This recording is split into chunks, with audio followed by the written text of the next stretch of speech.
Bueno, primero agradecer a los medios que se acercaron, un día complicado porque está con factores climáticos que están amenazando.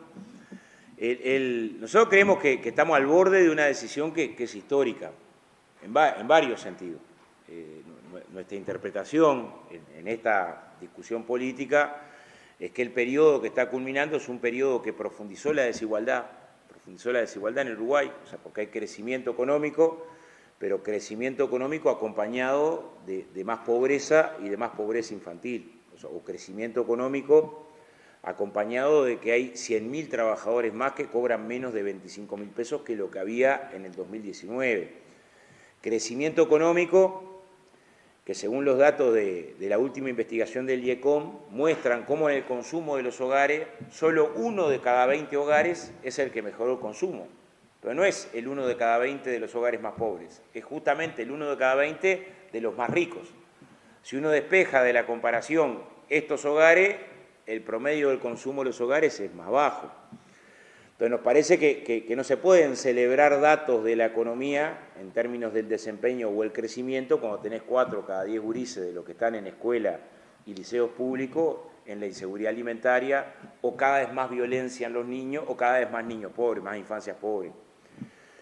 Nos parece que es un modelo de desigualdad también por las medidas que tomó en materia de seguridad social.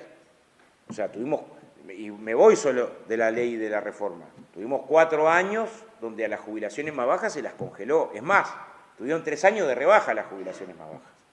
Acompañaron de alguna manera la suerte que tuvo los trabajadores en el país, que a diciembre del 2023 habían perdido en promedio 1 mes y medio de sueldo por cabeza. El gran ajuste de esta política económica fue ajuste sobre los salarios y ajuste sobre los trabajadores y los jubilados. Es un periodo de gobierno que se caracteriza por haber resuelto los problemas en materia de seguridad social cortando por el lado más fino. O sea, hace un estudio académico donde surgen datos muy contundentes de que menos de la mitad de los trabajadores llega a los 65 años trabajando y después de ese estudio corre la edad a los 65. O sea, elige en los cincuentones actuales que la mitad de los trabajadores van a tener posibilidades de alcanzar la orilla y la otra mitad va a quedar por el camino. Bueno, ese es un Uruguay que nosotros no queremos.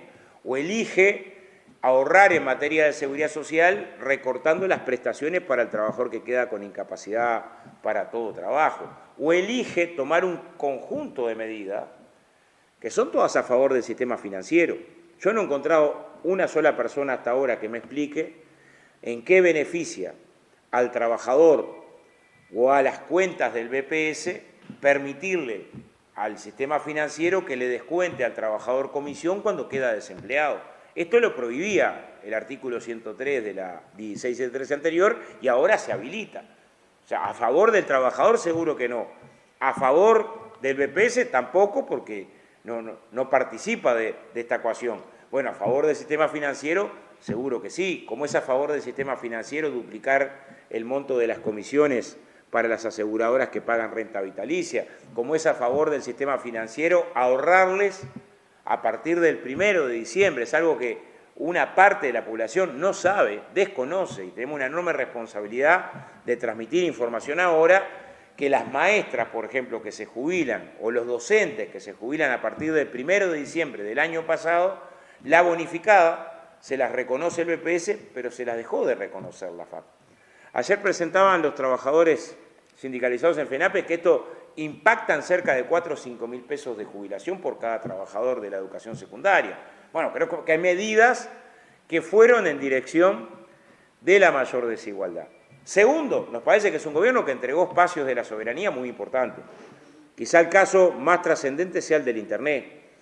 Un 40% de las ganancias de Antel vienen del Internet, pero el mundo que se viene va a pasar por ahí. El mundo que se viene, con la 5G, inteligencia artificial, quien controla el Internet tiene mucho peso. Era monopólica la posición de Antel con respecto al Internet. Y se le da justo a las grandes corporaciones de la telefonía y a grandes corporaciones mediáticas, y al Grupo Clarín, y a DirecTV. O sea, ¿qué sentido tiene que una empresa pública que logró la mayor cobertura de América Latina en materia de telecomunicaciones y en materia de acceso al Internet, en un negocio rentable, pero además que se juega una parte de la soberanía, entre gallos y medias noches con la ley de medio, se termina de consolidar medidas que son a favor de unos pocos. Lo mismo que estar 4 años sin cobrarle el canon a los canales privados, lo mismo que la decisión respecto al puerto, lo mismo que la decisión respecto a una cuarta parte de la energía eléctrica. Entonces, una segunda crítica que le hacemos a este modelo, decimos, bueno, es un modelo que ha concedido espacios importantes de la soberanía. Y la tercera es de deterioro democrático. Entonces nos parece que cuando se persigue a docentes hay deterioro democrático, cuando se hace espionaje a senadores hay deterioro democrático, cuando se hace espionaje a estudiantes de un liceo de un barrio muy pobre como el Cerrito, hay deterioro democrático. Cuando periodistas tienen que presentar una información en las redes y se reconoce públicamente que esa información el medio no la puso por presiones de la torre ejecutiva, hay deterioro democrático. Nosotros creemos que ha habido un conjunto. Cuando se presiona a Fiscalía. Pero a ver, este periodo va a quedar, cuando lo miren con la perspectiva del tiempo los historiadores, como un periodo de la vergüenza. Porque que el partido político del presidente de la República, cuando tiene a un senador acusado de hechos aberrantes, el presidente de ese partido presione a la Fiscalía en comunicación con el acusado para ver si consigue un fiscal que lo logre salvar, es de los hechos más vergonzosos en la historia del país. A ella no se habla de esto, ¿no? Pero pasó hace 2 días. Bueno, cuando pasan estas cosas, es deterioro democrático. Cuando se vulnera el sistema de información carcelaria y se vulnera la base de datos de la Corte Electoral, es deterioro democrático. Cuando se vulnera el sistema de datos de la Corte Electoral para procurar la identidad de las víctimas, para presionar a las víctimas para que retiren la denuncia, bueno, nos tendría que avergonzar a todos. Entonces, ¿qué creemos nosotros? Primero, que el balance es un balance que si uno lo compara, los gobiernos del frente no fueron perfectos, pero hubo 15 años seguidos de mejora de los salarios, de descenso de la pobreza, de mejora del presupuesto educativo. Hubo 15 años seguidos donde mejoró la distribución del ingreso en el país, de defensa de las empresas públicas. Hubo medidas que son históricas, como el Plan Ceibal, las operaciones de ojo, el haber llevado la universidad al interior en una dimensión como nunca antes, el haber fundado la UTEC. O sea, nos parece que el Uruguay merece retomar una senda de crecimiento económico con mejor distribución de la riqueza que se genera. Pero a la vez, y esto viene a la presentación que vamos a hacer hoy, el Frente tiene que llegar mejor de lo que se fue. Por algo perdió la elección. Perdió la elección por mucha fragmentación. Este es un espacio unitario, es un espacio que articula un conjunto de sectores políticos, tanto en el Senado como en diputados, que construye un potente diálogo con la sociedad. Nosotros presentamos el Senado esta semana, decíamos, bueno, ¿querés hablar de la discusión sobre derechos humanos?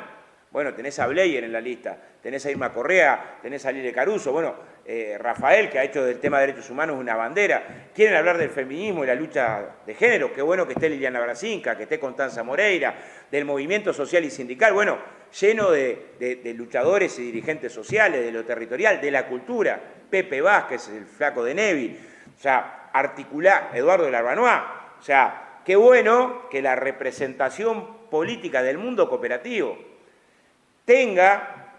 construya representación desde las bases sociales que luchan contra las desigualdades. Porque una parte es ganar el gobierno y otra parte, tan importante como ganar el gobierno, es construir ese programa que nos va a desafiar, yo creo, en un sentido artiguista. Uruguay precisa pública felicidad. Y la pública felicidad también tiene una definición artiguista. Hay que poner a los más infelices en el centro. Bueno, en esa perspectiva es que hoy venimos de recorrida a colocar estas ideas en el departamento junto con eso, ¿no?